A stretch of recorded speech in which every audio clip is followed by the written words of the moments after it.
تو ان بیرونی حقائق کی موجودگی میں صرف ذہن میں مثبت سوچ کا بیج بونا کیسے عملی طور پر مدد کر سکتا ہے؟ یہ ایک بہت گہرا اور حقیقت پسندانہ سوال ہے، اور سچ بتاؤں تو زیادہ تر لوگ یہیں آ کر ہار مان لیتے ہیں۔ اس کا جواب ہمیں کائنات کے ایک اور زبردست قانون میں ملتا ہے۔ اچھا، وہ کون سا قانون ہے؟ اسے تضاد کا قانون یا لا آف پولیرٹی کہتے ہیں۔ اس قانون کے مطابق کائنات میں ہر چیز کے، ہر صورتحال کے ہمیشہ دو متضاد رخ ہوتے ہیں۔ مطلب جیسے دن اور رات؟ جی بالکل، اگر روشنی ہے تو اندھیرا بھی ہے، اوپر ہے تو نیچے بھی ہے۔ اسی طرح اگر کوئی بیرونی صورتحال انتہائی بری یا مایوس کن لگ رہی ہے نا، تو اس تضاد کے قانون کے مطابق اس کے اندر کوئی اچھائی بھی چھپی ہوگی؟ 100% اسی شدت کی بہتری کا امکان بھی اس میں موجود ہوتا ہے۔ مسئلہ بیرونی حالات کا نہیں ہوتا، مسئلہ اس زاویے کا ہوتا ہے جس سے ہم اسے دیکھ رہے ہوتے ہیں۔ کتاب میں اس کی بڑی زبردست مثال دی گئی ہے۔ وہ ڈونلڈ ٹرمپ والی مثال؟ جی ہاں، ڈونلڈ ٹرمپ ایک وقت میں تقریباً $1 ارب یعنی $981 ملین کے قرض میں ڈوب گئے تھے۔ $1 ارب کا قرض! یہ تو سوچ کر ہی انسان پاگل ہو جائے۔ بالکل، یہ ایسا خوفناک بحران تھا جس پر ان کا فوری کوئی کنٹرول نہیں تھا۔ کوئی بھی عام انسان ہوتا تو دباؤ سے ٹوٹ جاتا، لیکن ٹرمپ نے اس مشکل وقت میں حالات کے صرف ایک رخ کو نہیں دیکھا۔ تو انہوں نے لا آف پولیرٹی کا استعمال کیا؟ جی، انہوں نے اس بحران کے دوسرے رخ یعنی اس میں چھپے امکانات پر توجہ دی اور واپس ابھر کر سامنے آئے۔ جب معیشت گرتی ہے تو ایک طبقہ صرف روتا ہے، لیکن اسی وقت دوسرا طبقہ نئے حل نکال کر کروڑ پتی بن جاتا ہے۔ یہ تو واقعی غور طلب بات ہے۔ مطلب معروضی حقیقت بذات خود نہ اچھی ہوتی ہے نہ بری، یہ ہمارا زاویہ نگاہ ہے جو اسے بناتا ہے۔ بالکل صحیح کہا آپ نے۔ لیکن یہاں ایک عملی مسئلہ بھی تو ہے۔ آج کل کی جو نسل ہے نا، وہ مائکرو ویو اوون والی نسل ہے۔ ہر چیز فوری چاہیے، بٹن دبایا اور 1 منٹ میں کھانا گرم۔ ہاں، صبر تو جیسے ختم ہی ہو گیا ہے۔ تو اگر ایک شخص مثبت رخ دیکھ کر بیج بو بھی دے لیکن اسے فوری نتائج نہ ملیں تو وہ کیسے اس پر قائم رہ سکتا ہے؟ اس بے صبری کو سمجھنے کے لیے نا ایک اور اصول ہے جسے ارتقاء یا نشو نما کا قانون یا لا آف جرمنیشن کہتے ہیں۔ لا آف جرمنیشن، اس کا کیا مطلب ہے؟ یہ قانون بتاتا ہے کہ اس دنیا میں ہر چیز کو پروان چڑھنے اور ظاہر ہونے کے لیے ایک خاص وقت چاہیے ہوتا ہے۔ کامیابی فوری نہیں ملتی۔ ہاں، کوئی جادو کی چھڑی تو نہیں ہے؟ بالکل، اگر زمین میں گاجر کا بیج بویا گیا ہے تو اسے پودا بننے میں کچھ دن لگیں گے۔ اب اگر کسان بے صبری میں روزانہ اس چھوٹے پودے کو تھوڑا تھوڑا کھینچے تاکہ وہ جلدی بڑا ہو جائے تو کیا ہوگا؟ وہ تو ظاہر ہے خراب ہو جائے گا، جڑیں ٹوٹ جائیں گی۔ بالکل، کائنات میں زور زبردستی اور بے صبری کام خراب کرتی ہیں۔ انگریزی میں کہتے ہیں نا، فورس نیگیٹس۔ جب انسان جلد بازی کرتا ہے تو وہ دراصل اپنے اندر شک اور خوف پیدا کر رہا ہوتا ہے۔ اچھا، مطلب وہ سوچنے لگتا ہے کہ شاید یہ کام نہیں ہوگا۔ جی، اور یہ شک اس بوئے گئے مثبت بیج کی توانائی کو بالکل ویسے ہی کاٹ دیتا ہے جیسے پودے کو کھینچنا۔ اس لیے غیر متزلزل یقین اور صبر سب سے بڑی شرط ہیں۔ یہ نکتہ بہت اہم ہے کہ بے صبری دراصل شک کو جنم دیتی ہے۔ لیکن ایک انسان کو کیسے معلوم ہوگا کہ وہ صحیح راستے پر ہے؟ مطلب صبر تو کر لیا لیکن کہیں وہ اپنا وقت ہی تو ضائع نہیں کر رہا؟ یہ جاننا بہت سائنسی ہے۔ صحیح راستے پر ہونے کا اشارہ ہمیں اپنی ہی سوچ اور احساسات کی فریکوینسی سے ملتا ہے، اور یہی ہمارا اگلا قانون وائبریشن کا قانون آتا ہے۔ وائبریشن؟ یہ وہ کوانٹم فزکس والی بات ہے؟ جی بالکل، کائنات کی ہر چیز مسلسل حرکت میں ہے اور ایک خاص وائبریشن پر ہے۔ ہمارے خیالات بھی توانائی ہیں۔ ایک ایسا انسان جو $30,000 کما رہا ہے، اس کی سوچ کی فریکوینسی $3 ملین کمانے والے سے بالکل مختلف ہوتی ہے۔ اچھا، تو ہمیں اپنی فریکوینسی بدلنی ہوگی۔ جی، کتاب میں مصنف گیری رابرٹ کی ایک دلچسپ کہانی ہے۔ انہیں ایک گولڈ کلر کی مرسیڈیز بینز بہت پسند آ گئی۔ جب تک وہ گاڑی نہیں خریدی تھی نا، انہیں سڑک پر کبھی ویسی گاڑی نظر نہیں آئی تھی۔ لیکن خریدنے کے بعد نظر آنے لگی۔ حیران انگیز طور پر خریدنے کے اگلے ہی دن انہیں شہر میں 6 ویسی ہی گاڑیاں نظر آئیں۔ ارے واہ! تو کیا وہ گاڑیاں راتوں رات شہر میں آ گئی تھیں؟ ظاہر نہیں وہ پہلے سے وہیں تھیں. اسے دماغ کا سیل آف ریکگنیشن کہتے ہیں. جب تک مصنف کی دماغی فریکوینسی اس گاڑی سے نہیں جڑی تھی دماغ نے انہیں نظر انداز کر رکھا تھا. اچھا، یہاں مجھے ریڈیو اسٹیشن کی بڑی زبردست مثال ذہن میں آ رہی ہے. جی بتائیے. دیکھیں، اگر ہم نے ریڈیو 98.0 ایف ایم پر سیٹ کیا ہوا ہے تو ہم 100.1 ایف ایم کی نشریات تو نہیں سن سکتے نا، حالانکہ وہ سگنلز ہوا میں موجود ہیں. بالکل درست مثال ہے. سگنلز ہر جگہ ہیں. اس کا مطلب ہے دولت اور ترقی کے سگنلز بھی ہمارے ارد گرد موجود ہیں، لیکن اگر ہمارے دماغ کا ریڈیو مسلسل ناکامی یا غربت پر سیٹ ہے تو وہ مواقع میں کبھی نظر ہی نہیں آئیں گے. 100% ایسا ہی ہے. یہی اصول سکھاتا ہے کہ جہاں توجہ جاتی ہے وہی چیز بڑھتی ہے. یعنی you become what you think. مثبت سوچ کامیابی کی بنیادی شرط ہے. تو ہم اپنے دماغ کی فریکوینسی کو کامیابی کے چینل پر سیٹ کیسے کریں؟ مطلب یہ کام کیسے کرے گا عملی طور پر؟ اس کے لیے سمجھنا ضروری ہے کہ یہ انسانی دماغ اصل میں کام کیسے کرتا ہے. کتاب میں 1930 کی دہائی کے مشہور ماہر ڈاکٹر تھرمن فلٹ کا ایک خاکہ پیش کیا گیا ہے جسے اسٹک پرسن کانسیپٹ کہتے ہیں. اسٹک پرسن کانسیپٹ، اس میں کیا ہوتا ہے؟ ڈاکٹر فلٹ کا ماننا تھا کہ انسان ہمیشہ تصویروں میں سوچتا ہے اور دماغ کی کوئی واضح تصویر ہمارے پاس نہیں ہے، تو انہوں نے ذہن اور جسم کو 3 حصوں میں بانٹا. اچھا، کون کون سے؟ پہلا حصہ ہے سوچنے والا حصہ یعنی کانشس مائنڈ. دوسرا ہے احساس اور طاقت کا مرکز سب کانشس مائنڈ. اور تیسرا حصہ ہے ہمارا جسم یا باڈی. ٹھیک ہے، تو یہ تینوں آپس میں مل کر کیسے کام کرتے ہیں؟ اگر اسے ایک بحری جہاز کے ماڈل سے سمجھیں تو کانشس مائنڈ اس جہاز کا کپتان ہے. اس کے پاس فیصلہ کرنے کی طاقت ہے کہ کون سی سوچ کو اندر آنے دینا ہے اور کسے رد کرنا ہے. مطلب شعوری ذہن یہ فیصلہ کرتا ہے کہ خبروں سے یا لوگوں سے کیا بات لینی ہے؟ بالکل. اور دوسرا جو سب کانشس مائنڈ ہے وہ جہاز کے عملے یعنی کرو کی طرح ہے. تو عملہ تو ظاہر ہے کپتان کا حکم مانے گا. جی، اور اس کی سب سے خطرناک بات یہ ہے کہ عملے کی ڈکشنری میں انکار کا لفظ ہوتا ہی نہیں ہے. یہ صرف ایک لفظ جانتا ہے، ہاں. ارے واہ، مطلب وہ ہر سوچ کو سچ مان لیتا ہے؟ جی، لاشعور کسی بھی سوچ کو رد نہیں کر سکتا. کپتان جو بھی حکم دیتا ہے عملہ اسے حقیقت میں بدلنے کی کوشش شروع کر دیتا ہے اور پھر ہمارا جسم ان احکامات پر عمل کر کے نتائج پیدا کرتا ہے. ایک منٹ، مجھے یہاں ایک بڑی اہم الجھن ہو رہی ہے. کیا واقعی لاشعور طنز یا مذاق کو بھی نہیں سمجھتا؟ بالکل نہیں سمجھتا. مطلب اگر کوئی انسان روزانہ خود کو مذاق میں ہی کہہ دے کہ یار میں تو ہوں ہی ناکام، تو کیا عملہ اسے سچ مان کر واقعی ناکامی کے حالات پیدا کر دے گا؟ جی بالکل ایسا ہی ہوتا ہے. لاشعور اندھا ہے، وہ صرف کپتان کے الفاظ کو حکم سمجھ کر لیتا ہے. اگر آپ نے زندگی بھر منفی پروگرامنگ کی ہے تو لاشعور نے اسی کو سچ مانا ہوا ہے. اوہ، تو اگر اب کوئی اچانک شعوری طور پر خود کو کامیاب کہنا شروع کر دے تو کیا وہ عملہ فوراً بات مان لے گا؟ نہیں، اتنی جلدی نہیں. جب آپ اچانک مثبت سوچ دیتے ہیں تو پرانی اور نئی سوچ کا ٹکراؤ ہوتا ہے. انسان کو اندر سے بے چینی محسوس ہوتی ہے.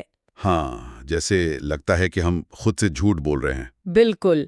اسے کوگنیٹو ڈسوننس کہتے ہیں. اس کے لیے ضروری ہے کہ کپتان بار بار اور پورے جذبات کے ساتھ نئے احکامات دے. تکرار یا ریپیٹیشن سے ہی لاشعور کی پروگرامنگ بدلی جا سکتی ہے. تو اس تفصیلی گفتگو کے دوسرے حصے کا خلاصہ یہ نکلا کہ کامیابی کوئی جادو یا قسمت نہیں ہے، بلکہ ایک سائنسی عمل ہے. شعور سے مثبت سوچ کا انتخاب، لاشعور کی طاقت اور پھر مستقل مزاجی سے کیا گیا عمل زندگی بدلتا ہے. جی بالکل. یہ باتیں صرف نظریاتی نہیں ہیں، یہ معاشی اور ذہنی آزادی کا پورا نقشہ ہے. بالکل. جنرل جارج پیٹن کا وہ حوالہ یاد آ رہا ہے مجھے کہ جنگ جیتنے کے لیے دماغ کو جسم پر قابو پانا ہوتا ہے، نہ کہ جسم کو دماغ پر. کپتان کو کمانڈ مضبوط رکھنی ہوگی. 100% درست بات ہے. طاقت ہمارے اندر ہے. بیرونی حالات کے طوفان تو آئیں گے، لیکن اگر کپتان کا ارادہ مضبوط ہے تو عملہ جہاز کو منزل تک پہنچا دے گا. بے شک. اور جاتے جاتے میں سننے والوں کے لیے ایک گہرا سوال چھوڑنا چاہوں گا.